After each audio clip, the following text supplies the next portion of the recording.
Greetings, young mathematicians. We are now on the second lesson in Module 2 that talks about Euclidean and non-Euclidean geometries. If we would try to recall that among the 5 postulates of Euclid, it was the 5th postulate that caught a lot of attention, much attention among mathematicians. They thought that the 5th postulate was not an independent one of the first 4 postulates. So, in an attempt to prove that it was indeed dependent of the first 4 postulates, they later realized that it was really independent of the 4 postulates.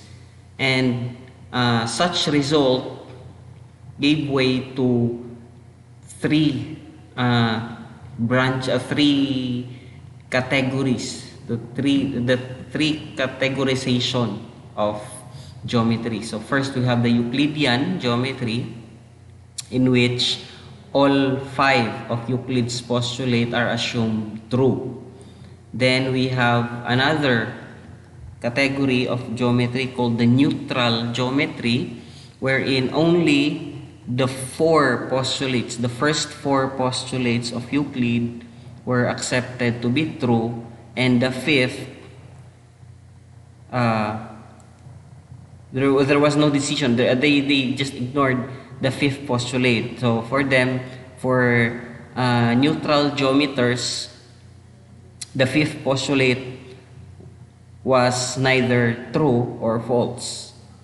Then we have the non-Euclidean geometry, wherein the first 4 postulates were accepted to be true, and the negation or the negative of the 5th postulate was assumed to be true. Okay. Now, for non-Euclidean geometries, it could then be categorized further into 2. We then have the hyperbolic geometry and the elliptic geometry. For the hyperbolic geometry, now since the 5th postulate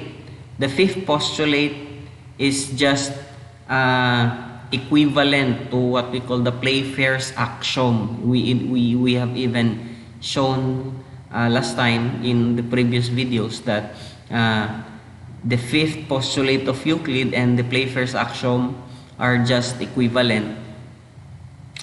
Then its negative can then be expressed in 2 cases. If we would recall, the Playfair's axiom, we have here the revision of the 5th postulate of Euclid expressed as the Playfair's axiom. Through a given point, not on a given line, there can be drawn exactly one line not intersecting the given line. We would illustrate that. So suppose we have here a line. It's supposed to be straight. So it's this first. So we have a line and a point not on the line. There can be drawn exactly one line passing through that point, which would be parallel to the given line. So let's say this line L, and we have a point P not on L. There can be drawn only one line, call it M, passing through P, which would be parallel to line L. So that is the Playfair's axiom. Now, if we would think of the negative of this, suppose this was not true, that there is exactly one line, then there would be 2 points that we would have to consider: the existence of such line and the uniqueness of such line. So one negation, therefore, would be that this line does not exist, meaning through a given point not on a given line, there is no line that would pass through the point that would be parallel to the given line. We call that the elliptic axiom, the first negative of the Playfair's axiom. Meaning, two lines would always intersect. Again, why? Because there can be no line that can be drawn through P that would not intersect L, meaning all lines passing through P would intersect L. In other words, all lines would intersect. We call that the elliptic axiom. Again, that negates the concept of the existence of such line, meaning it is assumed or it is asserted that there is no such line. So that is the elliptic axiom. Another would be there can be, but the line may not be unique. Okay, so the negative of the uniqueness of such line, meaning there can be more than one line that passes through P which would not intersect line L. Such axiom is what we call the hyperbolic axiom. It states that through a given point, not on a given line, at least two lines can be drawn that do not intersect the given line. So these are the two categories for non-Euclidean geometry, or the fifth postulate or fifth axiom for the two categories of non-Euclidean geometry.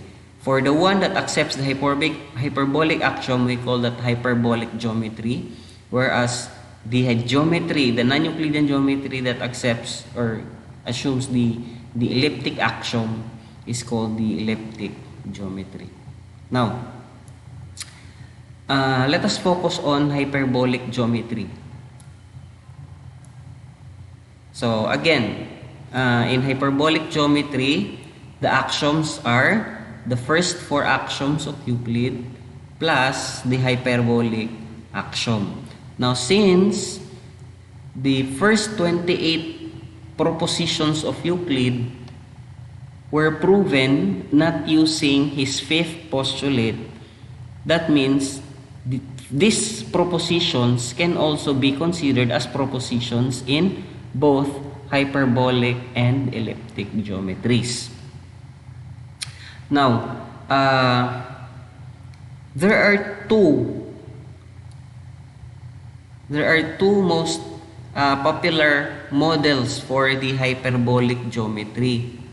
We call them the Poincare model and the Klein model. So for the Poincare model,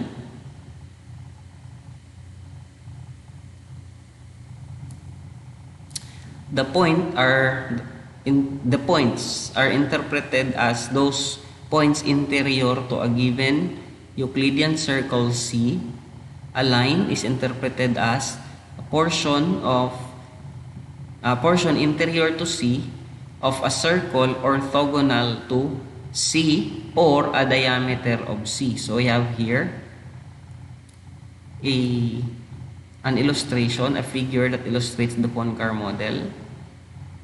So again, the points are the points interior to this circle, and lines are these portions of circles orthogonal to the circle C. When you say orthogonal, that means it involves a right angle, meaning the angle formed by lines should always be a right angle with respect to the circle C. Meaning, if this is a line on the Poincare model, meaning this angle should be a right angle. Okay, and again, a diameter of that circle is also considered as a line in the Poincare model, since this line would be, or this line segment, if we take it to the context of Euclidean geometry, would form a right angle with respect to the circle C. And the second model that can be considered to represent or to illustrate the hyperbolic geometry is what we call the Klein model. In the Klein model, a point is again an interior of a given Euclidean circle Then a line is interpreted as an open chord of C. Okay, recall in your plane geometry, a chord is a line segment joining two points on the circle. Okay, but this time a line is an open chord. Then the plane is the interior of the circle C. So here is a figure of the Klein model. So we have here the circle, the Euclidean circle C. Then these are the lines, okay, chords of C. But take note, lines are open chords. Let us now try to highlight what do we mean by an open chord. In topology, an open set, let's say this is a set, is defined to be a set wherein for all points in the set, there can be formed a neighborhood which contains such point that is contained entirely in the set. Meaning, if this set was open, then for all points in this set,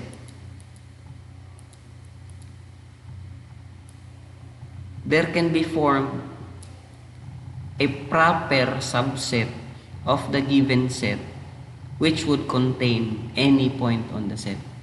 In other words, if this set was open, this point on the edge of our figure cannot be an element of the open set. Why? Because if you are to form a neighborhood that contains this set, there would be points in the neighborhood which are not in the set. Okay? So again, an open set is a set such that for any point or for any element in that set, there should be a neighborhood that contains the point or the element which is a proper subset of the open set. Okay, meaning, again, the points here in this illustration, the points on the figure or on the what we call the shape, a semicircle or an ellipse, or in this figure, points on the boundaries cannot be elements of the open set.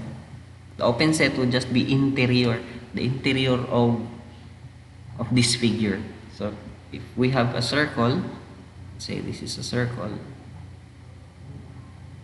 the circle plus its interior will not be an open set because the points on the circle cannot be contained by any neighborhood that is a proper subset of the said set, the circle plus the interior. Only the interior of the circle would be an open set, not the points on the circle. Now if we would apply that to a segment, okay, a segment can only be considered open if for any point on the segment there can be a neighborhood formed containing such point that is contained entirely by the segment. Meaning, the point on or the end point of the segment cannot be included if we consider the open line segment. So the open line segment would therefore have no end point. Why? Because if you consider the end point to be, let's say this is the end point, meaning suppose this segment has an end point. If you consider the end point to be contained in this set, any neighborhood that contains such point would contain points which are not on the segment. Again, the set can only be considered open if a neighborhood or for any point on the line segment. So let's say consider a segment with no endpoint. Any point on this line segment can be contained a neighborhood which is a proper subset of the line segment. Why? Because there is no endpoint here. Even if you say a point which is nearest to this hole here, the line segment can be magnified in such a way that still a neighborhood can be formed. Let's say this point here, this point here. If you form a neighborhood at this point here, can that neighborhood be contained in the entire set? Yes, because again, such set can be magnified. So let's say at this magnification, we could see that this point here, let's call it red. Let's color it red. That point there cannot be contained by a neighborhood which is a proper subset of the given set. But no, if we are to magnify that, there would still be points in here. No, that would not be red.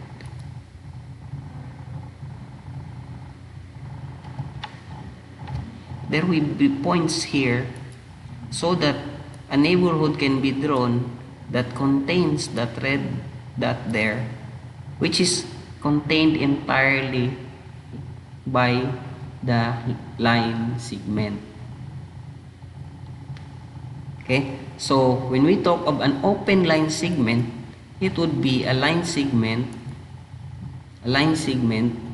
that does not contain any endpoint. Just simply it ends with a hole. Okay, a line segment ending with a hole. So these are the interpretation of lines in the Klein model of hyperbolic geometry. Now, let us talk of sensed parallels. Now, if we would recall the flaws of Euclid when he tried to prove some of his propositions, recall that there were things wherein he just assumed to be true even without stating them as postulates or axioms. Okay, so to settle such flaw or to settle such conflict, we would add another axiom that would now assert continuity of lines. Okay, recall that continuity was just assumed by Euclid when he proved some of his propositions without explicitly stating it.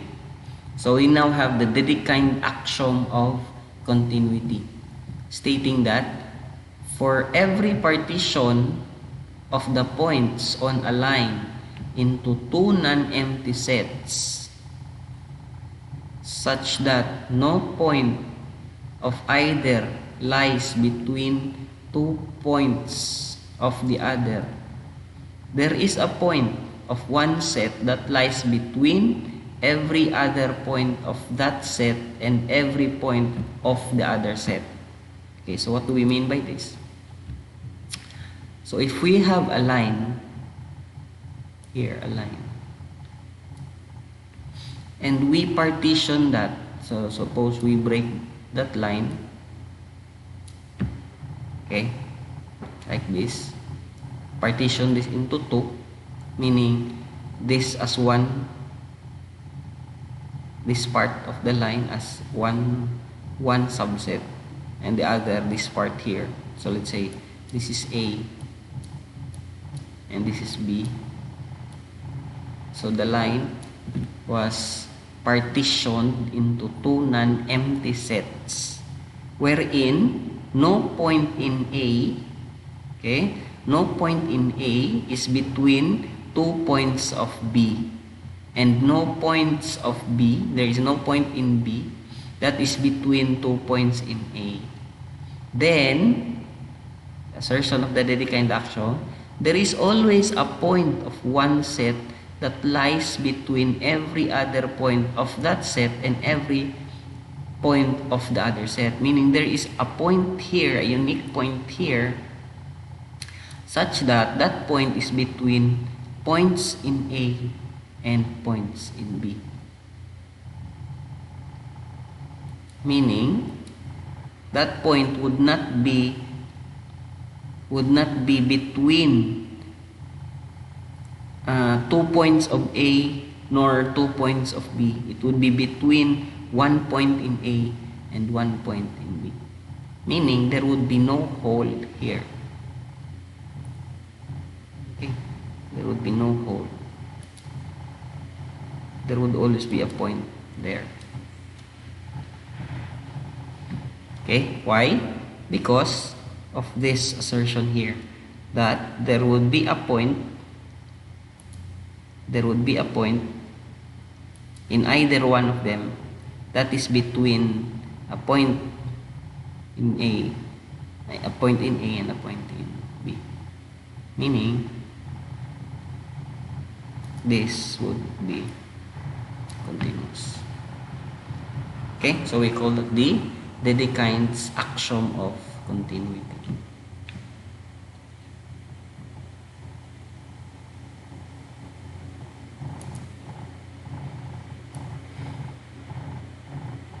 Now,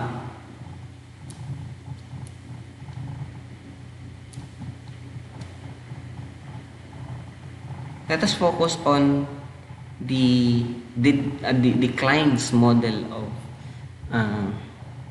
hyperbolic geometry. Suppose P here is a point and this is a line called L not containing the point P as described in the hypothesis of the hyperbolic axiom. So again, the hyperbolic axiom states that there can be drawn more than, we call the hyperbolic axiom, there can be drawn at least two lines, meaning more than one line that is parallel to the given line. Meaning there are at least two lines that can be drawn through P that would not intersect L. Now,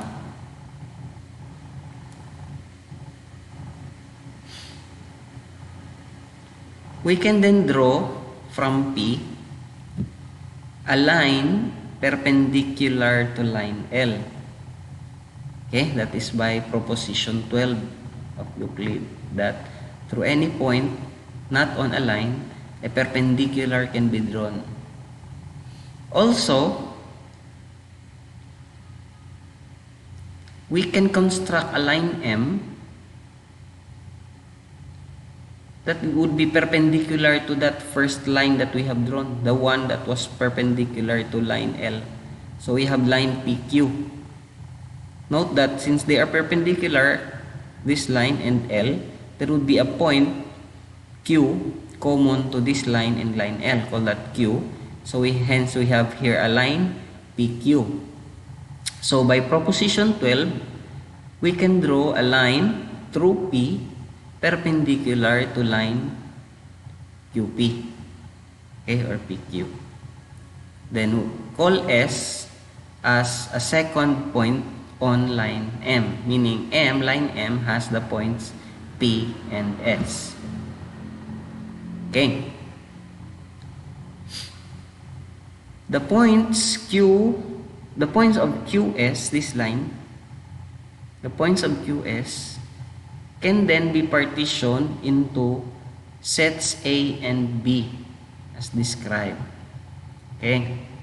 Now, take note that this is a line on the Klein model of hyperbolic geometry. So this must be an open line segment. Okay? So there is no endpoint there. Therefore, we have here a line that connects P to that hole there. This line would not intersect L.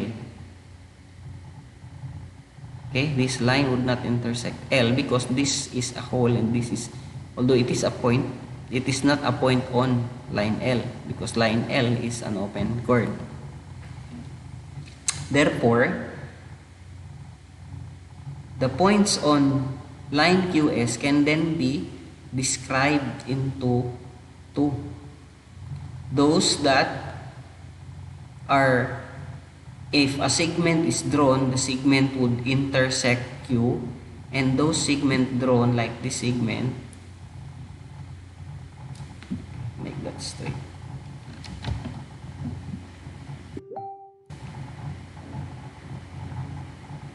Okay, a segment drawn through P which would not intersect L.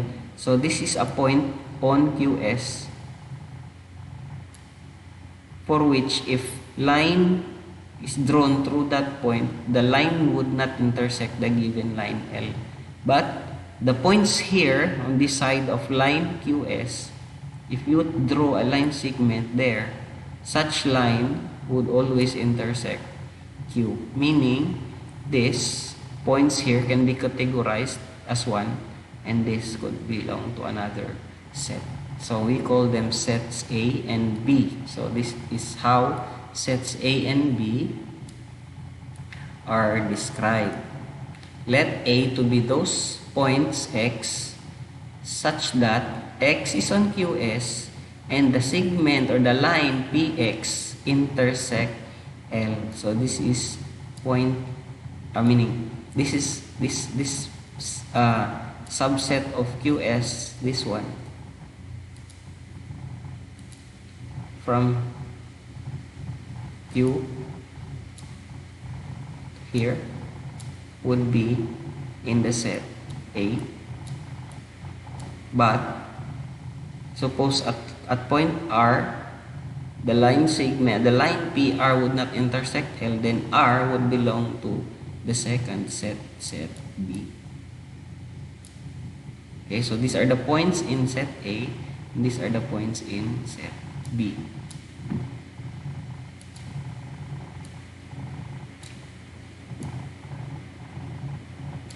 Clearly, Q is in set A. Why? Because PQ intersect L. So Q is in set A. It is on this side of line QS. Whereas S is in set B. Why? PS would not intersect M because the interior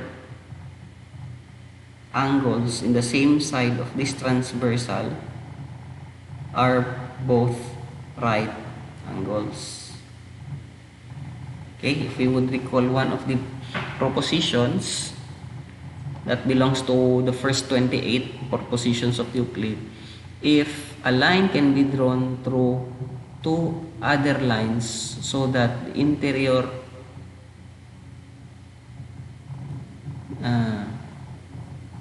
alternate interior angles are congruent, then the lines must be parallel, meaning these two lines must not intersect.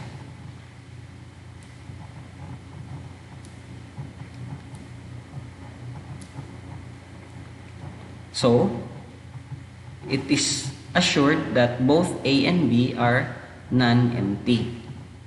Now, if X and X prime are elements of A and Y prime are elements of B, then Y cannot be between x and x prime, and at the same time x cannot be between y and y prime. Okay? Why is that? Actually, that can be proven using the Pasch axiom. So here we have, suppose we have here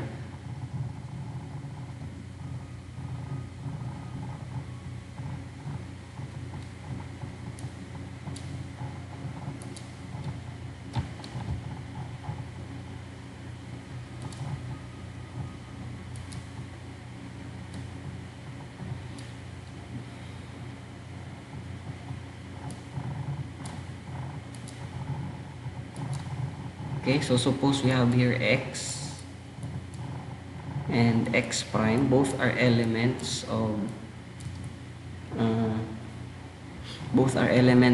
A. Then you can draw a triangle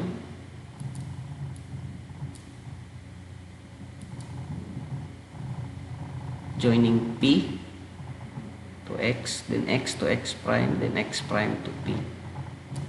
Now, suppose this Y, the Y which is an element of B is between X and X prime. Suppose Y is here, which is in B.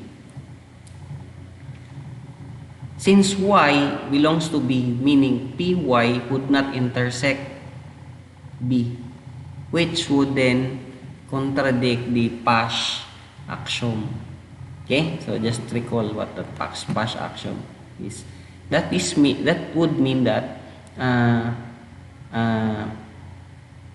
Y cannot be between X and X prime. In the similar manner, to be proven that if Y and Y prime are here, so if here is Y and here is Y prime, then there can be no element of A here. There can be no X here.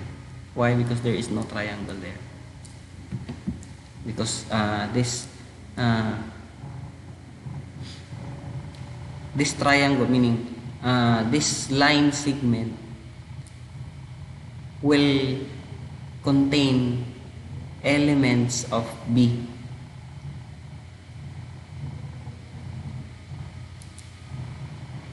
Okay, there is no possible, it is not possible that if you draw a line PX here, then this line segment, this line would intersect L.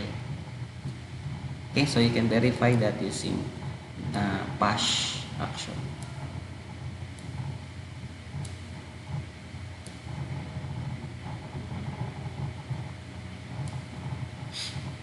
Hence,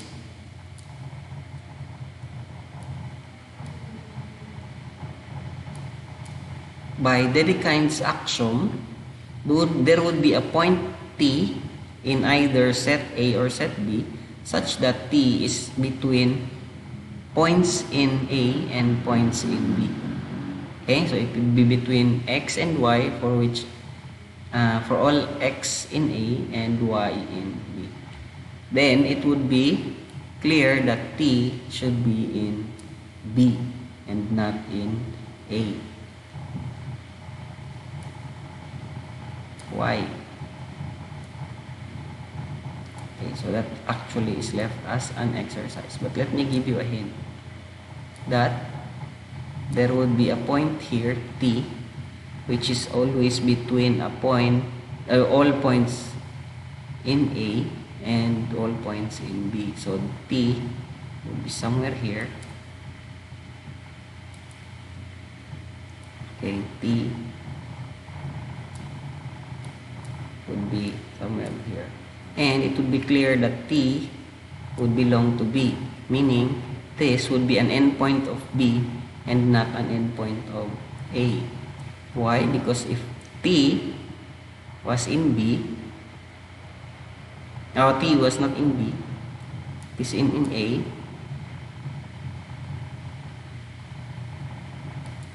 okay, let me move this first. Suppose T was in A, that would mean that if you would draw line PT, you draw line PT,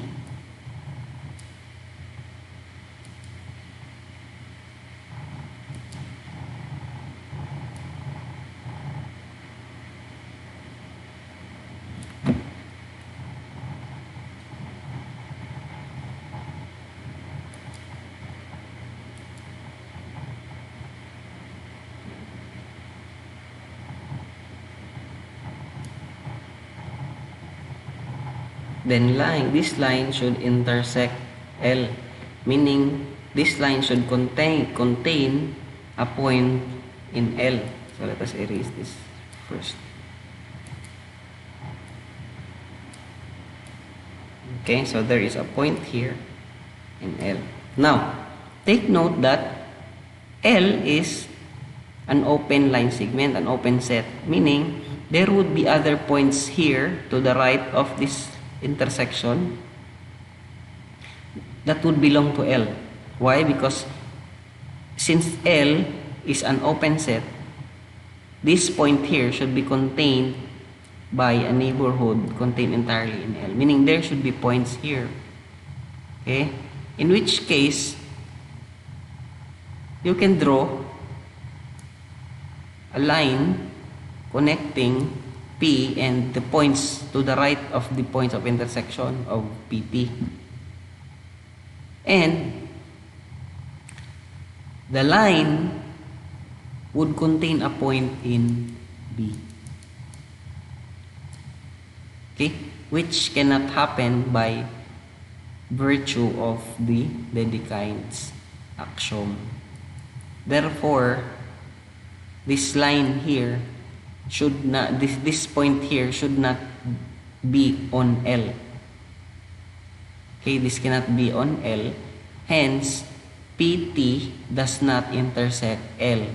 Therefore, T should be in B. Okay, I hope that is clear.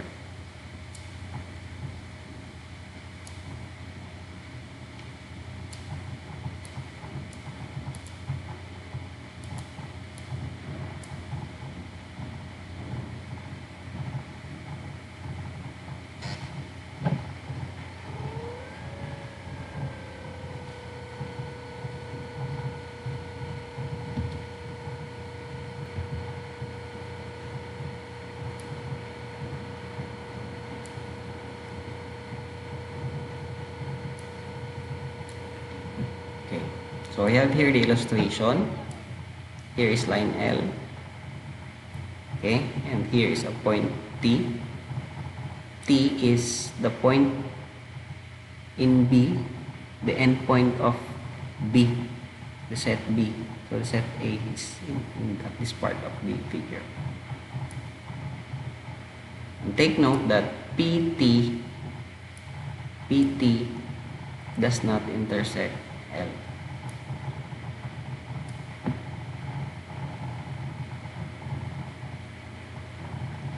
Okay. If a point R on QS moves along QS from Q to S, then the line PR would rotate about the point P, and angle QPR will take on values between 0 and 90. Again, so here is QS. Let's go back here. Here is line segment QS. If there is a point R, let us erase first the lines that we have added earlier along line QS. So if there is a point R moving from Q to S, then this line segment PR would move about the point P. So it would rotate about the point P, and the angle Q, this angle here, the angle QPR would have values between 0, okay, if R is here, and 90 if R coincides with S. Okay, so this is the line segment PR rotating about P, where the angle formed measures between 0 and 90.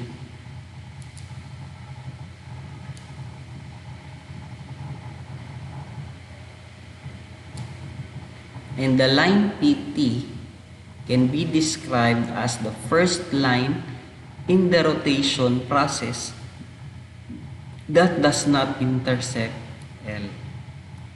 Okay?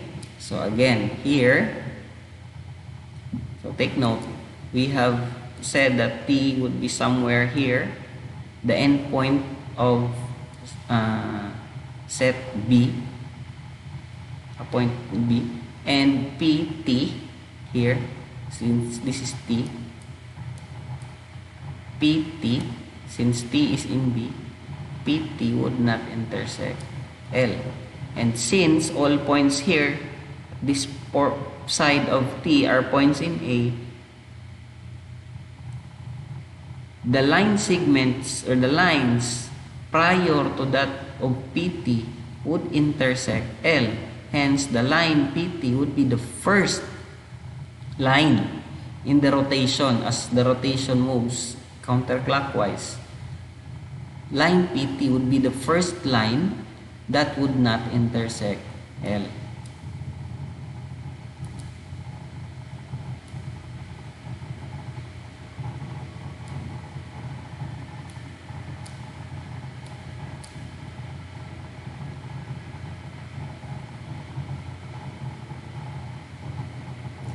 Note that a similar situation arises on the other side of PQ. Okay? So there would be another first line in the other side. So if this is PT, this is the first line that does not intersect L. There would also be a first line here on the other side that would not intersect L. The other side of line segment PQ here. So let us call that PT prime. Okay? For convenience, we would call this first line as the first lines on the right and left of PQ. So this is the first line on the left of PQ, and this is the first line on the right, the left of PQ, and this is the first line on the right of PQ that do not intersect L. Okay. Now it is asserted, it is claimed that angle QPT, this angle, must be congruent to angle QPT prime, must be congruent to this angle. Okay, as claimed. So why? Suppose it is not the case, meaning let us just say without loss of generality that angle QPT is greater than angle QPT prime. So suppose this angle is greater than this angle. And then, by one of the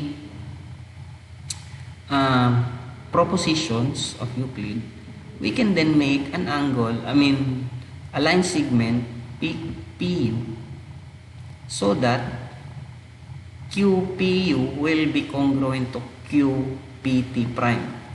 So, since QPT prime is less than QPT, we can make a smaller angle at this side so that at that angle would now be congruent to QPT prime. So, we call it QPU. So, this angle here, this angle. Okay? Again, it is assumed that this angle is bigger than this. Bigger. Meaning, we can make a smaller angle here, smaller than QPT. We call that QPU. So that QPU is now congruent with QPT prime, where U is on the right side of PQ, at the side of the figure. Then, since PT is the first line, which would not intersect L, it should follow that PU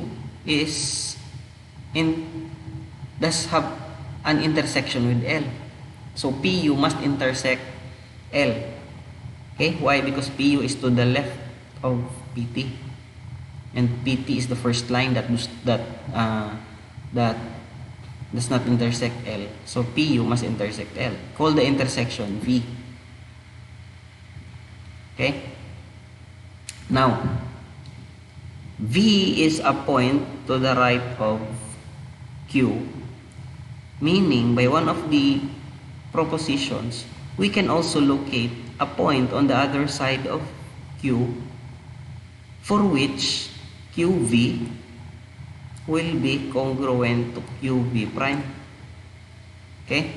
So we can locate a point V prime on the other side so that its distance from Q is the same as its distance, the distance of V from Q also. So this distance would be the same as this distance. Now, that point V prime again was assumed to be in, or was asserted to be in L. That would be always true because of one of the propositions. We can then construct a line connecting P and that point V prime. Hence, we would have the triangle PV prime Q and triangle PVQ.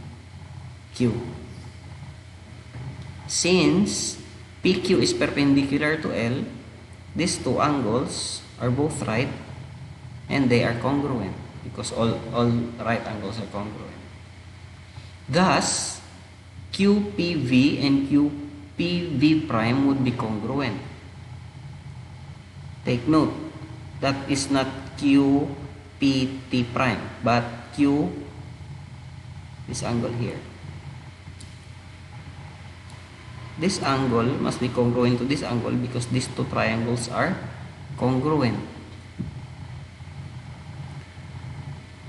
Hence, it should follow that since this angle is congruent to this angle and this angle is also congruent to this angle, these two angles are congruent to the same angle, then these two angles must be congruent. So it should follow that QP V prime must be congruent to QP T prime. This angle must be congruent to this. Hence, V prime must be T prime. But it would contradict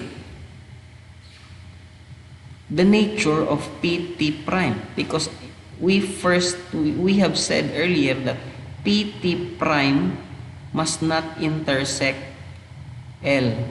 But since V prime is in L, so it should follow that PT prime intersects L, which would contradict what we have assumed earlier.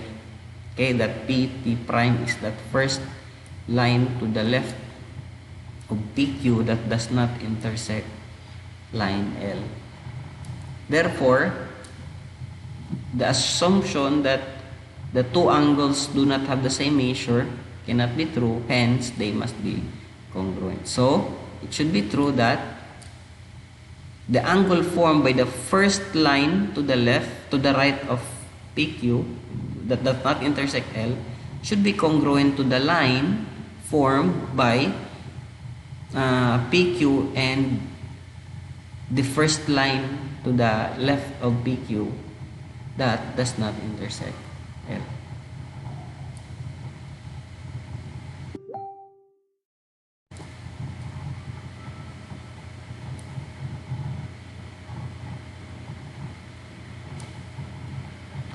Note that any of these lines lying within the angle, okay, formed by the line segments PT and PT prime would intersect L. Okay, meaning we would go back to the figure.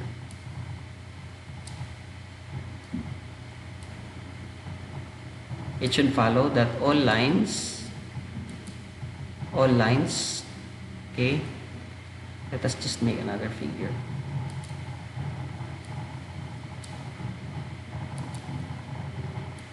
So we have here line L, this is the point P,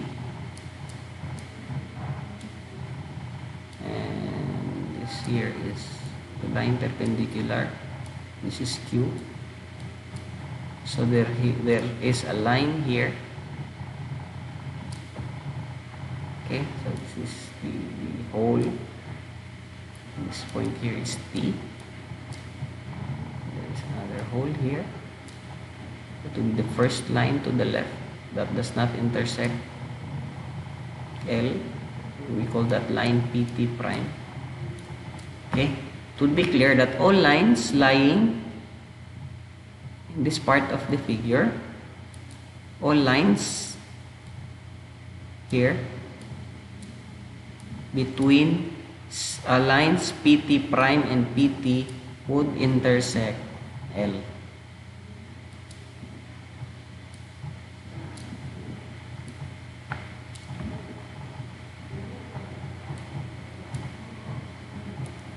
Okay, we then call this as the right and left sensed parallel to L through P respectively.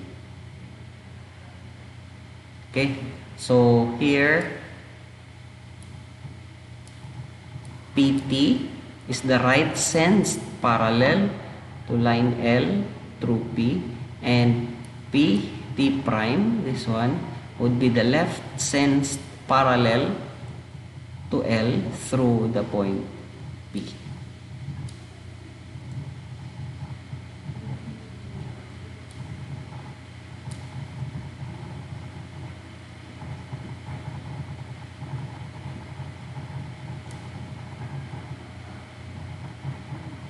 Okay, now we have theorem 29H. If L is any line and P is any point not on L, then there are exactly two lines through P that do not intersect L and that make equal acute angles with the perpendicular from P to L, and that such that every line through P lying within the angle containing that perpendicular intersects L, while every other line through P does not. So those lines are lines PT and PT prime, as mentioned in the in what we have said earlier. Okay, this would be the lines. Okay, these are the only two lines that would make equal acute angles, so that they are the first lines not intersecting the given line L. Hence, we have the corollary that two lines with a common perpendicular are ultra parallel. Meaning, when we say ultra parallel, these are lines parallel or not intersecting the lines, the given line L, but not be the left sense parallel nor the right sense parallel. Meaning, all lines other than PT and PT prime that do not intersect L are called ultra parallel. So there are lines here. Okay, these are lines that also do not intersect line L. These blue lines are what we call ultra parallel to line L. Okay, so that corollary states that if you have here a line and another line and both are perpendicular to the same line, then these two lines, let's say L and M, are said to be ultra parallel. Why? Because right sensed and left sensed parallel should form acute angles.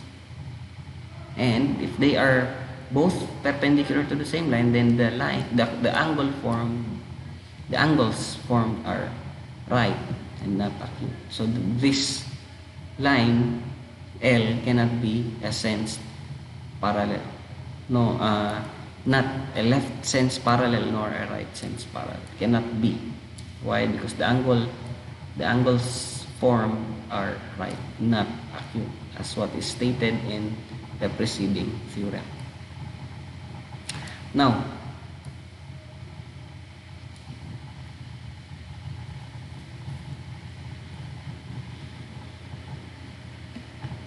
Before using the relation of sense parallelism, we may note some important properties of such relation that are similar to those of parallel lines in Euclidean geometry. Okay, if we would recall, the relation of parallelism in Euclidean geometry satisfies the following properties. If line L is parallel to line M through P, then L is parallel to line M through any other point R on L. Okay, recall in Euclidean geometry, this is L and this is M.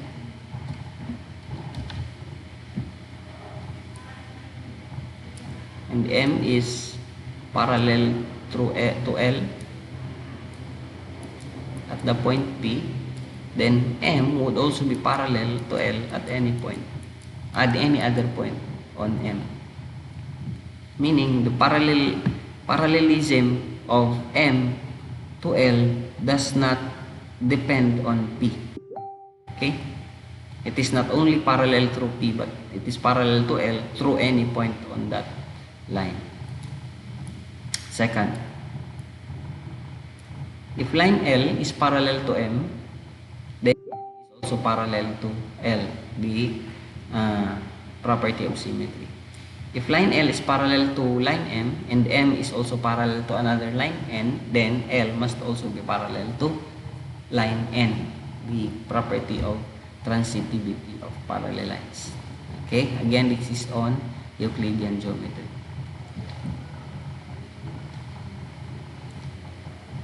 So again, number 1 states that the property of parallelism is independent of the point P. The second and the third are well-known properties, namely symmetry and transitivity. Let us now prove that this property, number 1, can also be applied in sensed parallel.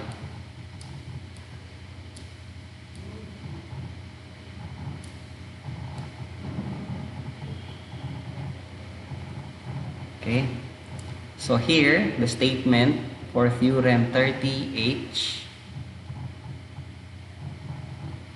if a line L is right or left sense parallel through a point P to a line M, it is then at each of its points right or left sense parallel to line M. Meaning, right or left sense parallelism is not dependent of any point of that particular line. Okay, so as a proof, assume that L is right sense parallel to M through P. Okay, so let's draw a figure here. Let me erase this first.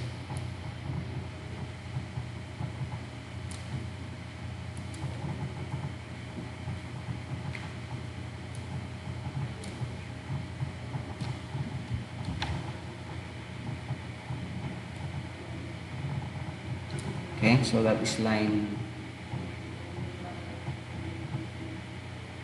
M. This is a point not on M, call that P. And suppose that L, this line, is right sensed parallel. Okay, so there is a hole there. So it is the first line, okay, the first line to the right, which intersect line M. Okay, so this is line L. So there is a line there perpendicular to M. Call this point as point Q. Okay. Let R be any other point on L. Okay, so R is any other point on L. Take note that L may extend this side, meaning there could be two cases. Either R is to the right of P or R is to the left of P. So case 1, R is to the right of P. So this is point R. That is in case 1. Okay, so we can now visualize that. Let PQ and RS, okay, PQ and RS be the perpendiculars to M at Q and S. So if there is a perpendicular drawn from P perpendicular to M, we can also draw a perpendicular to M passing through R, and let this point be S. Let D be any point on line L to the right of R. So here we have here a point B.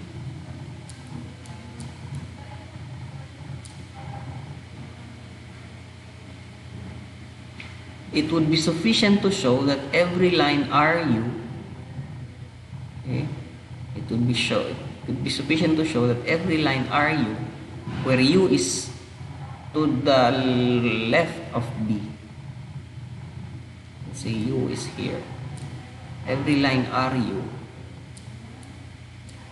would intersect M, so that we can say that this line is the right sense parallel to M at point R, so that L is right sense parallel at any point on L to the right of point P.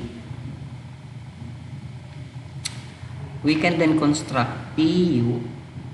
So if this here is U, we can construct PU. Clearly, PU lies within QP R. Here is R, and then it should intersect line M. So let the intersection be called point M. Okay, by definition of sensed parallel. We can then construct line QR, this one. Then by Pasch axiom for triangle PQR, this line should intersect QR. So PU must intersect the side QR at some point. Okay? Let us now refer to the given figure.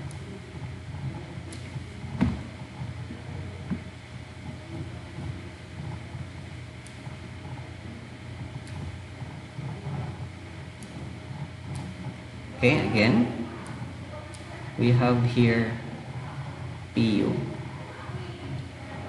So we have formed triangle PQR. Since this line, okay, contains an interior of the triangle, then this line should intersect the other side, the opposite side. Line QR, call that point N. Okay, so in triangle QNM, this triangle here, RU intersects side NM. Okay, so if this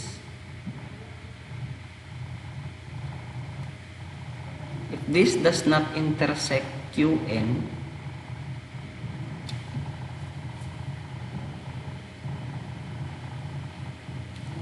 okay, RU does not intersect QN, okay, this side, it should intersect the other side, this one. Okay, again, this line for this triangle here, this line intersects this side but not this side. So by Pasch axiom again, it should intersect this second side, QM. Hence, RU intersects M.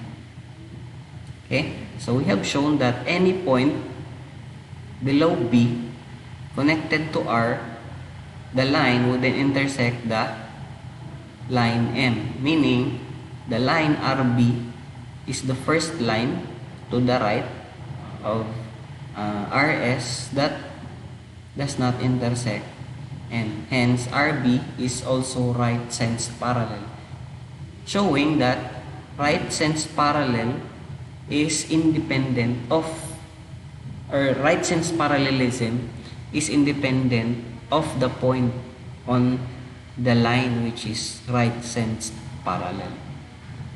Okay? For case 2, we need to assume that point R is to the left of P. Okay? So that would be for you to investigate on. We shall continue with our discussion on this for the assertion that sense parallelism also satisfies symmetry. Okay, the second property here, and transitivity. So that would be for theorems 31H and 32H. So that would be all for now.